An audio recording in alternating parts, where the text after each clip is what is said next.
বন্ধু এই দত্তা টাকা বুঝছো, সুদ খাইতে পারবো না, দিতেও পারবো না, মরণের ভয় আমারও আছে বুঝছো। আমিও একদিন বন্ধু তাই বাবা। মাছ লাগাছে, টাকা লাগাইয়া ভালোই হয়েছে। টাকা দিতে পারে নাই, মাছ নিয়ে আই পড়ছি। কিন্তু মনে মনে একটা খুশি লাগতেছে, বাজারে বড় মাছটা কিনে নিয়ে আইছি।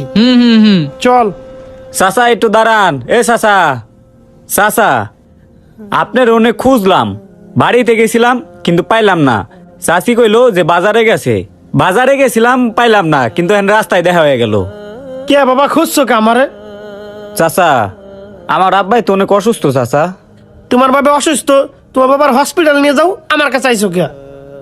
চাচা আপাতত আমাদের কাছে কোনো টাকা পয়সা নাই, আব্বার কাছে কোনো টাকা পয়সা নাই। আপনি তো জানেন আব্বাই কতদিন ধরে কাম করে না, আর আমার কাছে কোনো টাকা পয়সা নাই যা আব্বার হসপিটালে নিয়ে যাম। চাচা আপনি যদি কয়টা টাকা দিতেন তাইলে আমি আমার বাপের নিয়ে